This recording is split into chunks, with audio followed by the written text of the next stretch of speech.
అయితే ఇంకా చాలా మంది స్టూడెంట్స్ అన్న వెబ్ ఆప్షన్స్ ఎట్లా పెట్టాలి? నాకు ఈ కాలేజ్‌లో ఈ బ్రాంచ్ వస్తదా? లేదా? అసలు ఏ బ్రాంచ్ తీసుకోవాలి? ఇవన్నీ క్వెషన్స్ అడుగుతూనే ఉన్నారు. అయితే చాలా మంది students last year cut off ranks చూడకుండా వెబ్ ఆప్షన్స్ పెట్టేస్తారు. అట్లా చేసినప్పుడు నీ ర్యాంక్‌కి సంబంధించిన బెస్ట్ కాలేజ్ అండ్ బ్రాంచ్ కాకుండా ఏదో ఒక కాలేజ్ వస్తది. ఆ తర్వాత బిస్కెట్ అయితది. Last year cut off ranks చూసి వెబ్ ఆప్షన్స్ పెట్టండి.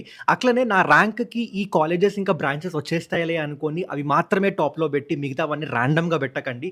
ఏదైనా జరగొచ్చు. నీ ర్యాంక్‌కి సంబంధించి ఎన్నైతే మంచి కాలేజెస్ అండ్ బ్రాంచెస్ వస్తున్నాయో అవన్నీ పెట్టు. దీనికి సింపుల్‌గా మా వెబ్‌సైట్‌కెళ్ళిపోయి నీ ర్యాంక్ ఇంకా నీకు ఏ బ్రాంచెస్ కావాలో ఆ బ్రాంచెస్ అని సెలెక్ట్ చేసుకొని ఈ డీటెయిల్స్ ఎంటర్ చేస్తే చాలు నీకు ఏ కాలేజెస్‌లో ఏ బ్రాంచెస్‌లో సీట్ వస్తుందో అది చూపిస్తది. Last year cut off rank బట్టి ఈ లిస్ట్ మీరు పీడీఎఫ్ లాగా కూడా డౌన్లోడ్ చేసుకొని పెట్టుకోవచ్చు. College wise cut offs, phase wise comparison and వేరే ఆప్షన్స్ కూడా ఉన్నాయి. మీరు వెబ్ ఆప్షన్స్ పెట్టుకోవడానికి ఒక రెఫరెన్స్ లాగా అయితే చాలా యూజ్ అవుతది. అలాగే సిఎస్సి స్పెషలైజేషన్స్, ఆ స్పెషలైజేషన్స్‌లో ఏది టాప్‌లో పెట్టుకోవాలి, ECE, triple E, mechanical, civil, chemical వీటన్నిటికి సంబంధించి డీటెయిల్డ్ ఇన్ఫర్మేషన్స్ అన్నీ ఈ పీడీఎఫ్స్‌లో అయితే ఉన్నాయి. పీడీఎఫ్ నా ఛానల్ బయోలో లింక్ ట్రీ అనే లింక్ ఉంటది. అందులో ఆల్రెడీ యాడ్ చేసి పెట్టిన.